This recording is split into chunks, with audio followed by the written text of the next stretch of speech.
keeps an eye on things. Dan can return to the podium. And now we prepare. The green flag is removed from the back. Tear off. Moto2 is go. Good start from Jorge Martin. Not a bad start from Canet. Those of Nagashima then coming into turn one. Fernandez was well wide. It looks like he's just about going to cling on to that 4 through. Immediately, Remy Gardner's trying to get busy. He's just alongside Hector Gartho. Jake Dixon was also wide. Big twitch on the gas for Remy Gardner. Got to be careful. That's picked up a lot of rides. Look I think that was Bezecchi initially, Matt. 11th to 17th. There's going to be a long race, given that shoulder problems with that big crash at turn 3 yesterday. He used to lock horns in Moto3 not so long ago. Decent start as well then from Nagashima. Up 6. On board with the World Championship leader Luca Marini. That's Tom Luthi just up ahead of him. We dropped down the hill there. Martin on that speed up. Yeah, he said this was going to be a big learning experience today. He's absolutely livid. Fernandez fuming, that's for sure. Not happy with himself. Mistake on a full fuel tank then in that one there from Aaron Canet, and that might just invite Tetsuta Nagashima to come through. Yeah, Canet was saying yesterday this is going to be quite keen to see how the race unfolded, see how some of the faster, more experienced riders in Moto2. Big Gardner's leading that second group at the moment. Oh, Canet's gone down as well. He was just offline. He was just like, that's not looking good. Let's hope that it's just something like a dead leg at the moment for Aaron Canet. He's pointing to the... What a shame for Aaron Canet. Turn 4 has caught him out, then it catches so many riders out. It's such a tricky... The way he was pointing to that right leg, which is trapped underneath that Triumph engine and speed. He was going way too high. He's got tangled up with the bike there as well. Such an easy mistake to make. His learning experience at the front was not as long as what he was hoping for, sadly, for Canet, and that's really now broken up. Big advantage over Remy Gardner. Tom Luthi, actually, though, is the fastest man on circuit in 4th place by far. The Nagashima in 2nd. What an opportunity. Oh, who's that down? It's Sam Lowes. He's now gone down. Is that Sunkiat? Who's gone what down? What an absolute disaster for Mark VDS Racing. They cannot believe... Yeah, I was going to say, you can see another rider. Jorge Navarro, what's happened here? Chaos up at turn 3. Look a bit further. That was too ambitious and it's just out of control, I'm afraid. Sam Lowes, that is your crash. Deary man. You're in the braking zone. It went horribly wrong for him with that false neutral yesterday. Unfortunately, that's just way too hot. I mean, that falls into the category quite unequivocally irresponsible riding. And Sam will know. DNF in 6. The speed-up guy cannot catch a break. It's been a disastrous race so far for Mark VDS in that lead group down at turn 4 early on, and now Navarro down as well.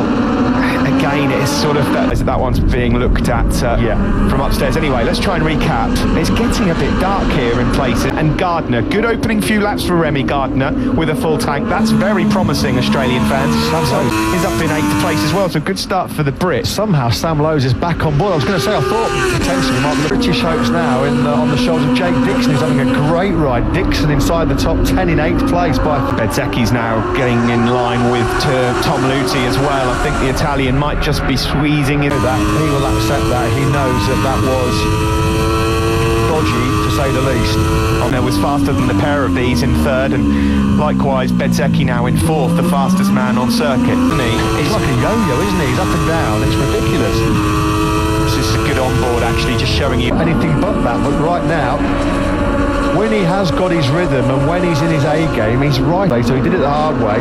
He's being closed in here by the brilliant Remy Gardner, who's looking really away with the crash yesterday. Has actually helped him in a way. Here's Jorge Navarro. It's good to see that he's up on his feet. Yeah, from Sam Lowes' bike. You're scrubbing off so much speed in that turn 3. The message here, he's just said he's fastest. Someone's gone down. Someone has gone down. We've got an onboard. I can hear an onboard. Fair assessment, isn't it? It is turn 4. So it's just been a day to forget for Australia, but not for the first time. Sam Lowes has jumped off a motorcycle twice in the same Grand Prix in Austria, was it? Yeah, well, that I would imagine that there'll be a carrying penalty potentially into Misano getting a black flag. We know the character of Sam Lowes. Caught up and instigated this incident. This was horrible. Watch Sunkiat Chantra. No idea at all. Boof. Navarro lookless on the outside. Nothing that he could do. She's on board with Sam. Too ambitious, unfortunately, that one. You know, when you're at that speed and that out of control in that section. So is Bezecchi. He is a couple of 2-3 tenths, I'd say, faster than Luthi. Then Luca Marini, who's closing. Knowing Sam Lowes to be doing that, the first thing he'll be doing post-race is to go and bone his body. Just one of those things where it can happen in racing, unfortunately. Simon. Every Sunday there. Yeah, thanks for that, Simon. It's just one of the problems when you're going high speed. Always going to have drama. This is closing up at the front. Yeah, I was just going to say there's nothing between the lap times at the top. The 72 bike in 4th place. He was in the 28s. Last time around, Bezzecchi was the only man. Serious pace right now. Remy Gardner, of course, in 3rd. Former teammates with Nagashima, who used to be on that motor full of fuel. I think his pace is going to be very, very good indeed, and potentially the World Championship leader in Hector Gartho. What a ride! Yeah, he had 3 podiums last year, and he's producing another electric performance, if you'll excuse the pun. Brilliant by Gartho, keeping Luca Marini. Now we look back now at the Japanese man on the number 45 bike. He's just closed that gap to Martin. Now with Nagashima. Yeah, Nagashima's pace as well, Steve. That's lifting Gardner's game too, because Gardner doing a stellar job right now. We have to repeat because it proves what an outstanding job he's doing. He's on the 20th. Great on boards through the final 2 corners again. Just give you an idea of the undulating circuit here in Austral. Across the line, Gardner there, much quicker than Tetsu. And from Remy Gardner, and just behind him Marco Bezzecchi was also in the 28s. Martin and that very, very low 129s. It's just that the 2 men behind them, Gardner and Bezzecchi, have found some serious rhythm. Likewise, Aaron Canet after that horrible fall in turn 4 where the bike was stuck on top of him. Yeah, it's been a bad to forget in Austria for the Aspar boys, that's for sure. Gardner can smell a second place. Pouncing on Nagashima here shortly. Yeah, because I don't know whether Nagashima's made a mistake, but Martin's trying, drilled him back in that 3rd sector. Through turn 9, now turn 10. Bike of Nagashima's. That seems to be the area where Remy Gardner's losing out. He's got, do you know, speaking to Extern Pro actually a couple of days ago, and they said there is nobody in Moto. And he's got to make up for 8 or 10 kilos. Right, exactly. And then that, of course, does put it's a balancing act, isn't it? Which means that it's all the more impressive to see him up there.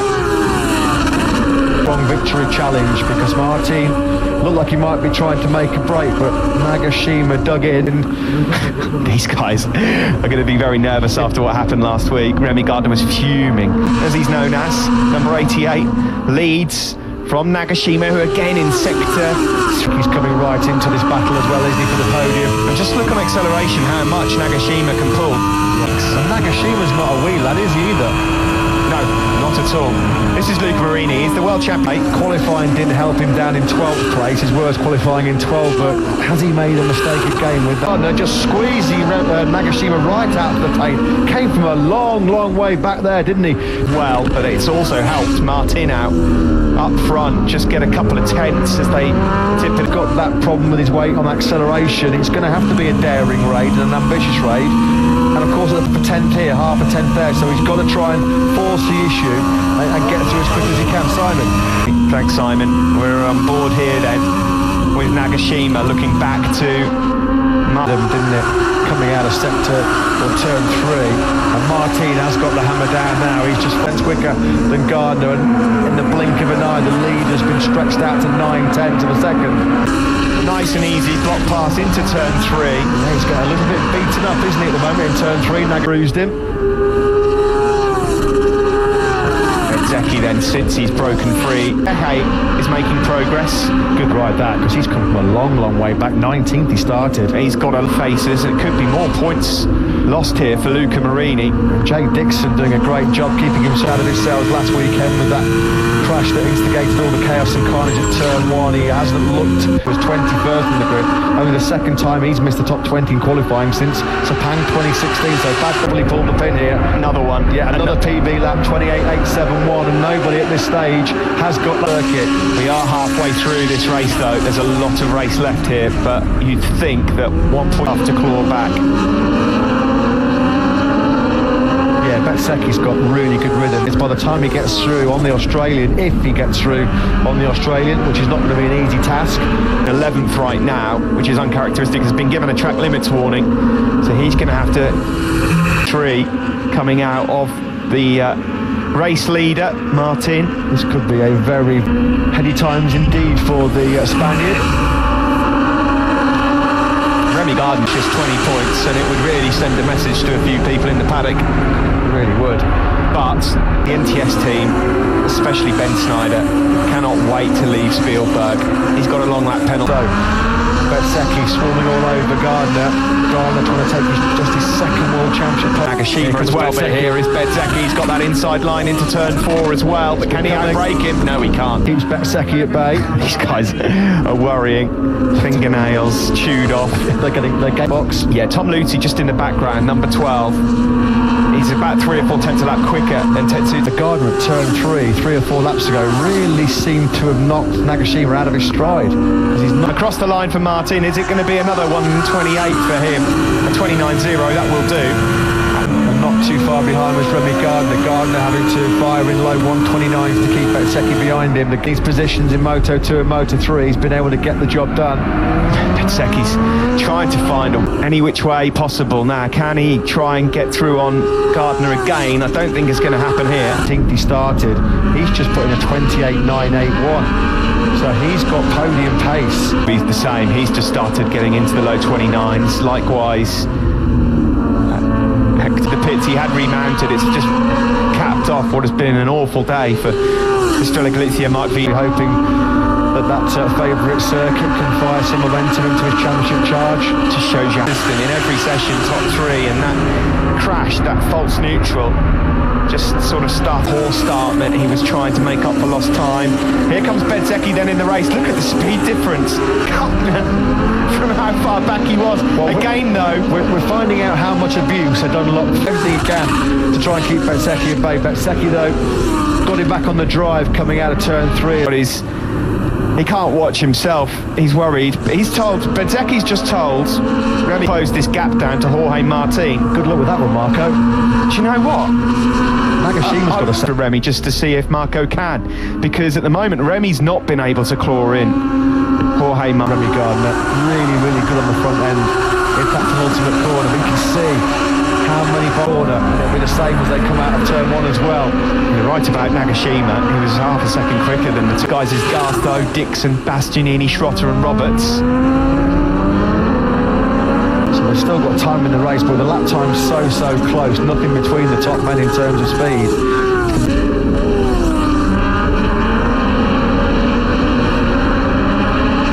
He's actually had a tenth taken out of him by Marco Bezzecchi, who has broken just away now from Remy Gardner. So with 9 laps to go, can Bezzecchi apply any pressure at all to Martin, who looks more than... Being hotly pursued by 72 Bezzecchi. Of course, they jousted it out for the Moto3 World Championship. He's the marginally quicker man. 128.869 from the Italian there on the Sky Bike. And Heroes as Jorge Martin produced in this Grand Prix. A lot.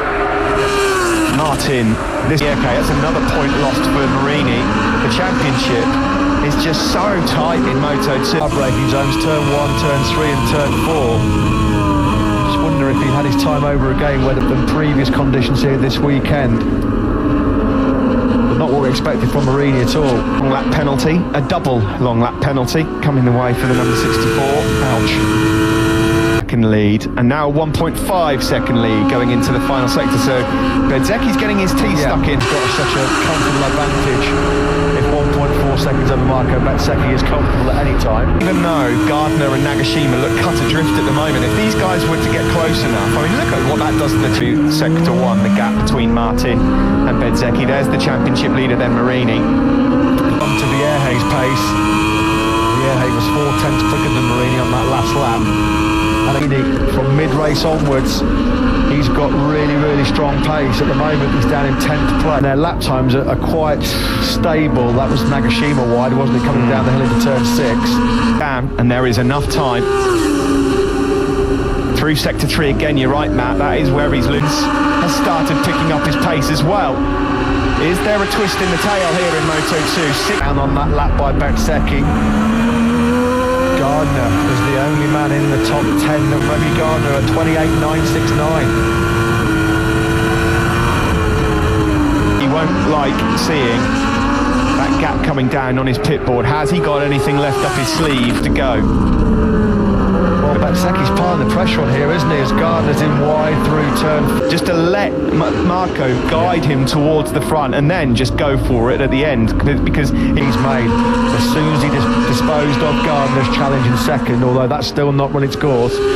9 tenths now. There's the incentive here, isn't there, of his first Moto2 victory 3 times a couple of years ago. Then he's down to under a second for the first time. Yeah, he's just been given the message. I mean, the guys in the... As Jorge Martin just not slackened off his pace, but is he just wary of a bit of time management here? It's a long there. I mean, that was a bit too hot, to be honest, going into turn 3. Yeah. You could just see he's on corner exit, on the brakes going into corner. He's got that Triumph 765 CC engine squealing on the... As a rider like Marco Bezzecchi now, you can see yourself sector by sector. Yeah. Now we're in the section of the circuit where Martin has really found the going quite tough. Let's see what the advantage, 7.5 tenths. Yeah, again, Bezzecchi's found yet another 10th. This is game on. I think, Matt, across the line we go. Jorge Martin leads then with 4 laps remaining in Moto2 and a twin of a Moto2 victory. That last lap, Martin had an 8/10 of a second advantage. It's been slashed. He's down by just over 3/10 of a second. Another high 128 from Marco Bezzecchi. Miles away. Jake Dixon's just on his personal best lap of the race, a 129.124. That over fist was Bezzecchi just in a fraction too hot into turn 4. Dixon, to go into a 2-week break with would really do him the world of good. Here is Tom Luthi then. Is there any more to come from the experienced Swiss rider? Now then, the gap's at 7 tenths to get to 3 again. He's lost another couple of tenths. There'll be 3 to go when they cross the line. Luca Marini went well over a second behind Xavi Vierge, who's really quickly dispensed of his challenge. The 2 quickest men on the circuit was quicker than the 2 ahead of him as well. Yeah, nothing is there really between the lap times. That's the slowest coming strong behind him, where he wants to be dropping down into those 129.2 region. You can see the gap behind you coming down through sector 2 we're about to approach, and Bezzecchi is going to be within just a couple of tenths of a second with 2 laps to go here. And I'll tell you what, Marco Bezzecchi could... Yeah. But it'll certainly go down well on the other side of the VR46 garage as well. Of course, we saw Luca Marini... It's down to 3/10 of a second now then, as they drop down the hill into turn 9, and see there, Pablo Nieto can barely watch the monitors on the pit wall here, because they know he's good on the brakes into turn 1 is Marco Bezzecchi. Martin, the Raceway 3, Motegi 2018. Remy Gardner is not out of this either. He's not to be fighting back at the front of the game, but we've not seen that since Jerez. Gardner struggled out of turn 3. Martin was slightly wide there through turn 4. Well, Remy Gardner, he's earned this podium. He certainly did. Well, this is going to be all about the last lap. And what has Marco Bezzecchi got left? It's going to be an advantage of around what you think 3/10 over the line. It's just under 3/10 now. Then on here in Austria, can Jorge Martin make it back-to-back wins in Moto2 for... Will Marco Bezzecchi have a look? Is he going to be close enough on the drag uphill? And then there was a wheelie, the front wheel popped up, and that's cost him at least 5 bike lengths. Was that the decisive... Not over, then they drag down the hill. Marco Bezzecchi will be desperately hoping that Martin can maybe run it back to enter, Matt, the crucial sector 3. Yeah, what has Marco Bezzecchi got left? Has he got anything left? But severe pressure on Jorge Martin, who has not yet buckled, although through turn 6, Bezzecchi... Out of turn 8 we go then. Marco Bezzecchi, can he find a way through on Martin? He's not close enough. Round turn 9 we go. Is there anything he can do into turn 10? He's not going to do it. It's not going to be... From Martin, he takes 25 points. Second for Bezzecchi, and a great podium. Oh, he answered some big questions today, Jorge Martin. There was a lot of pressure came from Marco Bezzecchi. Well, that's championship, their relationship now, and what a result that was for him. And Remy Gardner, what a ride, just the second podium of his Grand Prix career. The end from Gartho, so a great result for him. Simon. No, all the riders, I've got to say, Martin and Bezzecchi absolutely